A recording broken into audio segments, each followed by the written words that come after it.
One of the most barbaric features of a society is the genital mutilation of its children. It's based on a medical dogma, sadly, that the normal, sometimes stressful experiences of boys and girls growing up is a pathology that requires medical intervention. Parents are told if they don't agree to these disfiguring and permanently sterilizing procedures, they're putting their child at increased risk of suicide, a baseless claim that has never been supported with good data.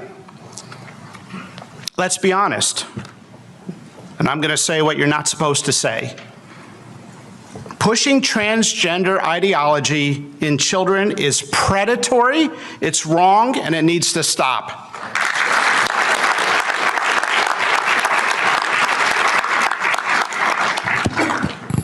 This ideology is a belief system that some teachers, some pediatricians, and others are selling to children without their parents knowing sometimes, or with a deliberate attempt to remove parents from the decision-making. Puberty can be stressful, and for all of history, being a kid and interacting with kids from the opposite gender can be awkward, even confusing at times. But to see now a society putting kids on a path of chest binders, drugs, castration, mastectomies, and other procedures is a path that now many kids regret.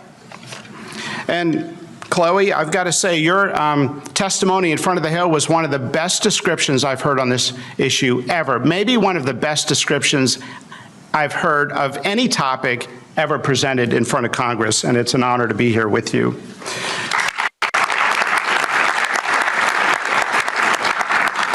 Let me be clear about something, and this is an important distinction. Sometimes it doesn't get mentioned.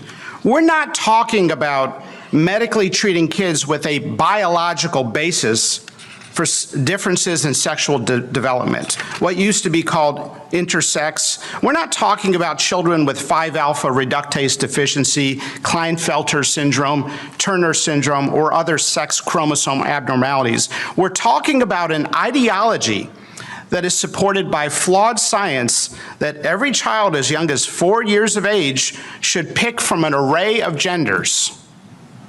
We've got high schools now where half the kids don't identify as a boy or girl. What's going on?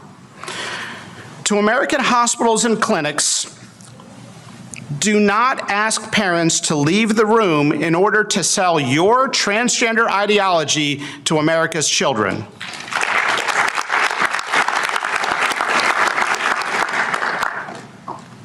How is it that a child can get cannot get an ibuprofen without their parents' consent at school? Yet states like California are arguing that children should be able to make irreversible choices without their parents' knowledge.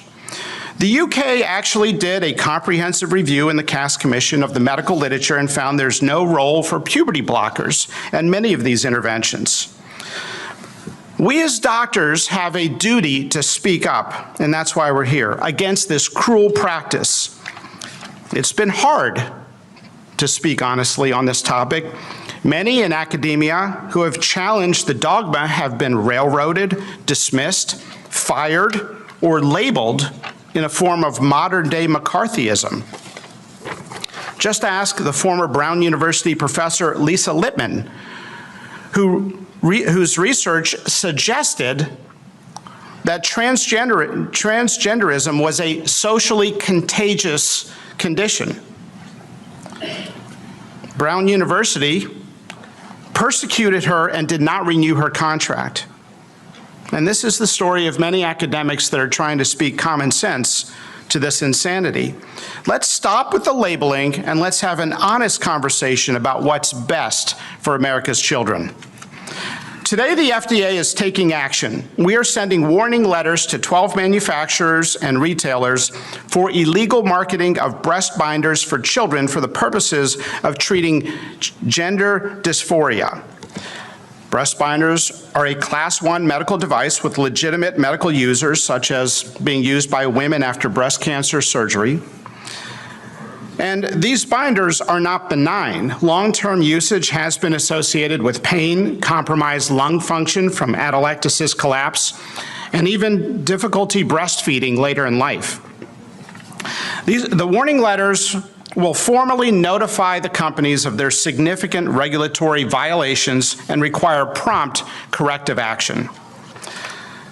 And I want to say thank you, President Trump, for signing the executive order to have us look into this. Thank you to Secretary Kennedy for speaking directly to this issue, to Mehmet Oz for finally ending government-funded sex transition procedures in the United States, to Jim O'Neill for his leadership, Brian Christine, Jay Bhattacharya, to Chloe for sharing her personal experience, to the entire team, to the many members here, Senators Marshall, Cassidy, Langford, Blackburn. You've taken risk and stood up on this topic and stood for what's right. Congressman Wahlberg, Anders, Adderholt, Harshberger, Crenshaw, AG Paxton. It's not easy to speak up on these issues, and you've done it at personal career risk. Thank you for speaking up for American children. It's time